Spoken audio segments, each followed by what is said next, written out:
Assalamualaikum warahmatullahi wabarakatuh. Bertemu lagi dengan saya Siva Aulia dari Prodi Pendidikan Ekonomi Universitas Pancasakti Bekasi. Video kali ini dibuat untuk memenuhi proyek UAS mata kuliah perkembangan peserta didik dengan dosen pengampu yaitu Ibu Dr. Rita Aryani MM. Nah, di video kali ini kita akan membahas tentang pengaruh perkembangan fisik peserta didik dalam proses belajar. Pengaruh perkembangan fisik peserta didik dalam proses belajar terdiri dari 5. Yang pertama ada karakteristik perkembangan fisik peserta didik. Yang kedua, kondisi yang mempengaruhi pertumbuhan fisik remaja. Yang ketiga, pengaruh perkembangan fisik peserta didik dalam pendidikan. Yang keempat, pentingnya mempelajari perkembangan fisik peserta didik bagi pendidik. Yang kelima, kegiatan yang dapat membantu pengembangan fisik peserta didik. Yang pertama yaitu karakteristik perkembangan fisik peserta didik. Dilihat dari segi pertumbuhan dan perkembangan fisik, pada usia sekolah dasar merupakan periode pertumbuhan fisik yang lambat dan relatif seragam sampai mulai terjadi perubahan-perubahan pubertas. Kira-kira 2 tahun menjelang anak menjadi matang secara seksual, pada saat mana pertumbuhan berkembang pesat. Masa ini sering juga disebut sebagai periode tenang, sebelum pertumbuhan yang cepat menjelang masa remaja. Yang kedua yaitu kondisi yang mempengaruhi pertumbuhan fisik remaja. Pertumbuhan fisik erat hubungannya dengan kondisi remaja. Kondisi yang baik berdampak baik pada pertumbuhan fisik remaja. Demikian pula sebaliknya. Kondisi yang buruk berdampak buruk pada pertumbuhan fisik remaja. Adapun kondisi-kondisi yang mempengaruhi sebagai berikut. Yang pertama yaitu pengaruh keluarga. Tentunya yang pertama yaitu pengaruh keluarga. Kenapa pengaruh keluarga? Karena keluarga adalah nomor 1 yang akan mempengaruhi perkembangan pertumbuhan fisik anak tersebut. Yang kedua yaitu pengaruh gizi. Tentu saja gizi harus disesuaikan, diperhatikan. Mana gizi yang baik untuk anak tersebut, mana yang tidak baik.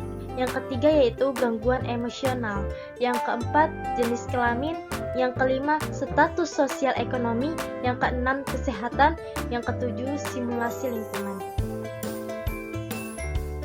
Yang ketiga yaitu pengaruh perkembangan fisik peserta didik dalam pendidikan. Pertumbuhan fisik peserta didik akan memengaruhi proses belajar peserta didik.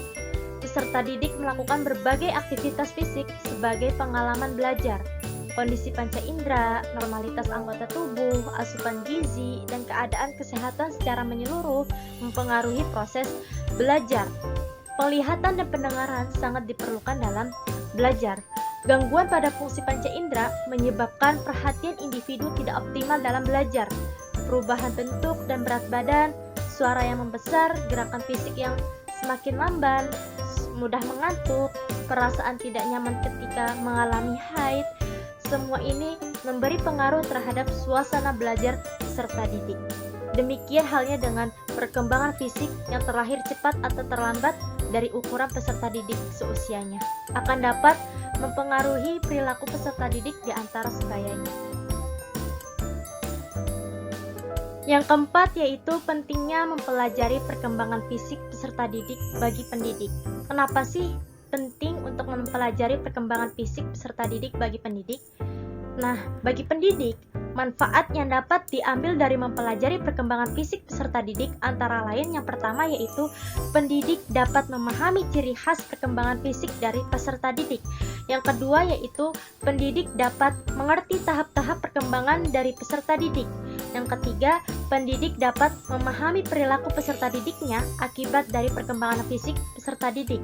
Yang keempat yaitu pendidik dapat menentukan metode belajar dengan menyesuaikan perkembangan fisik peserta didik.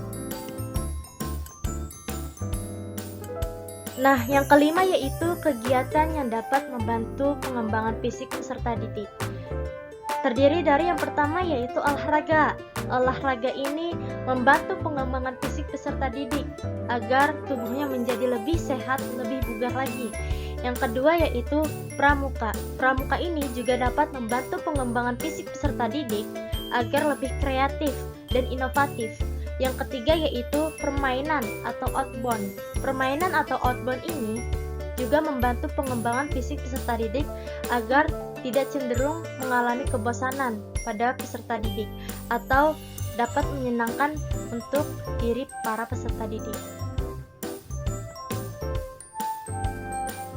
Sekian penjelasan dari saya, kurang lebihnya mohon maaf. Terima kasih. Wassalamualaikum warahmatullahi wabarakatuh.